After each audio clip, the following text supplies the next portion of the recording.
Good evening friends, Indian blogger আমি পিউ আমার ব্লগে অনেক অনেক স্বাগত। তো এখন হচ্ছে আমি আলু ভাজি বড় ছেলের জন্য। খাবার তো ভাগে ভাগে হয় আমার। বড় ছেলের জন্য আলু ভাজি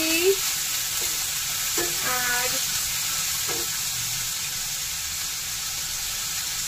আমি আর ভারী কিছু খাবো না, মানে যেমন আর কি যাই হোক রুটি হোক বা ডালিয়া কিছু হোক আমি খাই, যেটা সন্ধ্যেবেলায় খাবার খেয়ে নিই। ব্রাউন রাইস থাকলে ব্রাউন রাইস খেয়ে নিই, পেট ভরে খাবার খেয়ে নিই, সেটা আজ আমি খাবো না। আর খাবারের ঠিক মানে খিদে পাচ্ছে না আমার ঠিক, তো এটা হয়। কারণ হচ্ছে খিদে পাচ্ছে না, তার কারণ আছে। কারণ হচ্ছে সকালেও আমি খেয়েছি খাবার পেট ভরা, প্লাস দুপুরও খেয়েছি, তার জন্য আমার আর কি এখন অতটা পাচ্ছে না। কিন্তু কিছু একটা খেতে হবে, না তো এবার লেট করে খিদে পাবে। এবার লেট করে খিদে খাওয়াটা একদমই ঠিক নয়। বারবার বলি, লেট করে খাওয়াটা হচ্ছে ভীষণ একটা ব্যাড হ্যাবিট, ভীষণ। 6টার পর বলে খাওয়াই উচিত না ঠিক আপনাকে। আগে 7টা 7:30টায় খেতাম, এখন তো 6টা বাজলেই খেয়ে নিই আমি। খিদে পেয়ে যায়, কি করবো। তো ছেলেকে দিয়ে বাদাম আনালাম, বালি ভাজা বাদাম। এটা ছাতু আমি গুললাম, ছাতু খাবো আজ।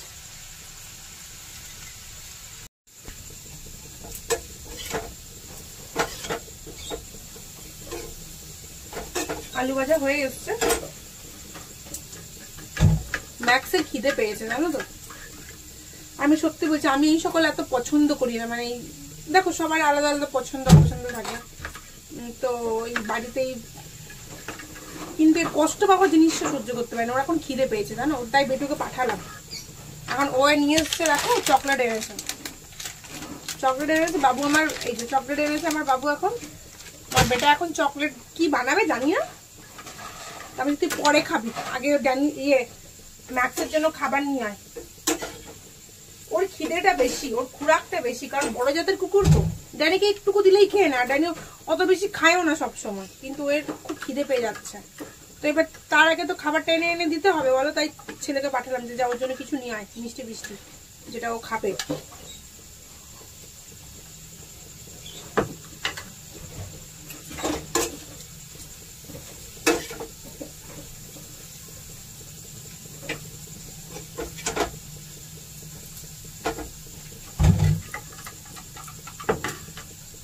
একটু নুন দি।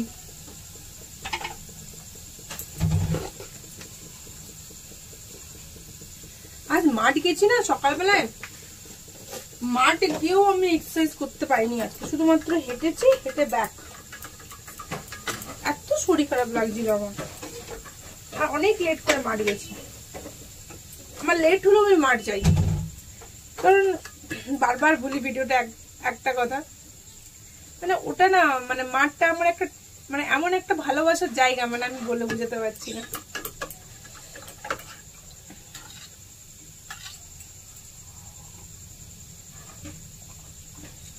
এবার ঠিক আছে।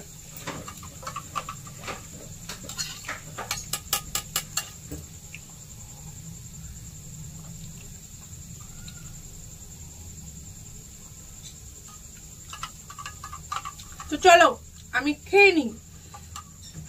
ছেলের খাবার রেডি, আর একটু আলু ভাজা ওকে দেবো আমি। এইটুকু আলু ভাজা তোর কিছু হবে না, পুরোটা দিয়ে দেবো কি? নিয়ে নে পুরোটা, আর কি খাবে, পুরোটাই দিয়ে দেবো। আর এইদিকে হচ্ছে এই যে আমি দই পাতি, দই রাখা আছে। আর এইদিকে হচ্ছে আমার ছেলে, দেখো কেক বানায়। কেক যে বানায়, টাকা নর্মাল থাকতে পারিস, একটু হাসি হাসি মুখ। ইচ্ছা কি তো ক্যামেরার সামনে মুখটা কিন্তু এমনি করে জানো, ইচ্ছা কি তো যে ক্যামেরা অফ করবো তখনও হাসবে। এখনো দেখলি, হ্যাঁ কোনো ব্যাপার না। এবারে হাসিটা বুঝতে পারছো কত শয়তানো, মানে বুঝতে পারছো? দেখো তোমরা শুধু দেখো ও হাসিটা আটকে, দেখো 1 নম্বরের শয়তান, 1 নম্বরের শয়তান। দেখো ফেললো, এবার জানে মা তো দেবে গাল আমাকে আচ্ছা করে, ওই জন্য হেসে দিল।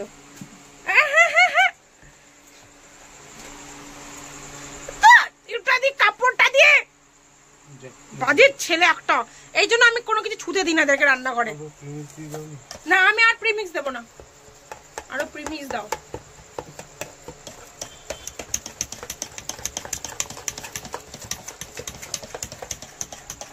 বসে আছি, সব কাজকর্ম সেরে বসে আছি। ছেলের আমার কেকও হচ্ছে, বেক গ্যাসে বানাচ্ছিলাম জানো তো কেকটা, তারপরে আবার গ্যাস থেকে বার করে দিলাম যে তুই আমার ইলেকট্রিকটাই পুরা।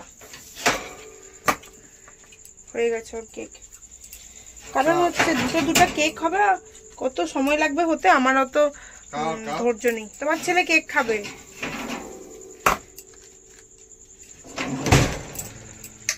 কতক্ষণ বসে থাকবো। আমার বর মিষ্টি নিয়ে এসছে, কি কি মিষ্টি এনেছে কে জানে। আগে আমি যাও মিষ্টি খেতাম, এরকম আজকেই খেয়েছি জিলাপি, কিন্তু এখন আমি একটু চেষ্টা করি কম খাওয়ার। মাগু গরম এটা লেগে গেছে, চিনি ভরে আছে কিন্তু। যাই হোক, ও মা রিলস বানাচ্ছিলাম বসে বসে। খাবার সব রেডি আছে, খাবার সব না, বড় ছেলে তো খাবার খেয়ে নিয়েছে, ছোট জন্য এই সরি তোজো তো নেই। দেবুর খাবার রেডি আছে, দেবু এবার মুড়িতে ঘুমিয়ে খাবে। দেখো কি বলবো, এগুলো হচ্ছে জোর জুলুম। আমার খাওয়া হয়ে গেছে, ও জানে আমার রাতে খাওয়া হয়ে গেছে, তাও ও জোর করে টাইমে আমাকে দেবে, আর খেতেই হবে। হিংসা, শুধু হিংসা। আমি দিচ্ছি তো তুমি খাবে না, এমনি করে শোনায় আমাকে জানো, অথচ আমি টাইমে কিছু খেতেই চাই না, তাও জোর করে আমাকে এনে দেবে। এখন যদি কাল খাই আমি এই নিয়ে অশান্তি করবো, এই নিয়ে ঝামেলা করবো। সারাদিন উল্টা পাল্টা খাবে আমার বর, আর ঠকে যাবে। আমি খাওয়া দাওয়া নিয়ে না প্রচুর এক্সপেরিমেন্ট করি জানো তো, কি বলে ওয়ার্ডটা আমার জানা নেই, হয়তো এক্সপেরিমেন্টই বলে, এক্সপেরিমেন্টই বলবে। মানে কি ধরনের খাবার খেলে খুব অস্বস্তি ফিল হয়, কি ধরনের খাবার খেলে শরীরটা হালকা লাগে, কি ধরনের খাবার খেলে আমাদের শরীরে হিট হয়, কি ধরনের খাবার খেলে আমাদের মধ্যে ক্রোধ বাড়ে। সত্যি এগুলো কিন্তু খাওয়া দাওয়া থেকেই সবকিছু, এটা কিন্তু মানতেই হবে। খাওয়া দাওয়াটা বিশাল ম্যাটার করে মানুষের। দিয়ে দেবো এর মধ্যে ঘুগনি,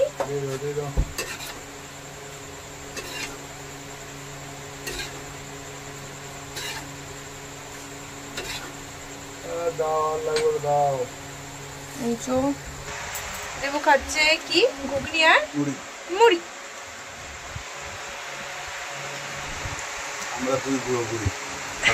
তুমি হচ্ছে বুড়ো, আমি বুড়ি না, বুঝেছো না? ফালতু বকো না, তুমি নিজেকে বুড়ো বলছো।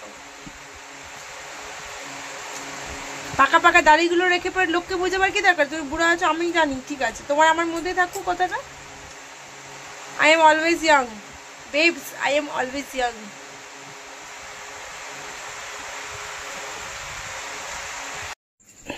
কাল দেখা যাক। দেখো মোচা কেটে আমি ভিজিয়ে রেখেছি, দেখো এটা হচ্ছে বড়া বানাবো, বাবার শাশুড়ির কাছ থেকে শেখা। এই যে হলুদ জলে ভিজিয়ে রেখে, সারা দিন আমাদের কাজের শেষ নেই বলে, চলছেই চলছেই। এইখানে মোচাটা কেটে হলুদ জলে ভিজিয়ে রেখে দিয়েছি, কাল হবে রান্না। এইদিকে হচ্ছে মুসুরের ডাল ভিজিয়ে রাখলাম, বড়া করব। আর এদিকে হচ্ছে দেখো চালটা রেখেছি হচ্ছে ভিজিয়ে, চালটা হচ্ছে বড়া বানাবো, সেটার জন্য সব গুছিয়ে গুছিয়ে রাখতে হয়। একটা কেক খেলো আমার বাবু, আর একটা কেক রয়ে গেছে। সবকিছু গুছিয়ে বাগিয়ে রেখে এইবার হচ্ছে আমি শুতে যাব। তো চলো এবারে শুতে যাই, তারপর ভোর উঠে নিয়ে ডিউটি। তো চলো আমার ব্লগটা আমি এখানেই শেষ করছি। অবশ্যই তোমরা জানিও যে আমার ব্লগগুলো কেমন হচ্ছে। যারা এখনো সাবস্ক্রাইব করনি চ্যানেলটাকে, অবশ্যই আমার চ্যানেল, ইউটিউবে চ্যানেল নাম হচ্ছে ইন্ডিয়ান ব্লগার পিউ, সাবস্ক্রাইব করে দেবে। আমার ফেসবুক পেজ হচ্ছে পিউ দাস হালদার, পেজটাকে আমার ফলো করে দেবে। তোমরা ফ্রেন্ড রিকোয়েস্ট যদি পাঠাও আমার কিন্তু অ্যাকসেপ্ট হবে না। তো আমার পেজটাকে তোমরা, ফেসবুক পেজটাকে তোমরা ফলো করবে, সব সময় সাথে থাকবে, পাশে থাকবে। তোমাদের সাপোর্ট ছাড়া কিন্তু আমি কখনোই এগোতে পারবো না। তো চলো, tata, bye bye, good night.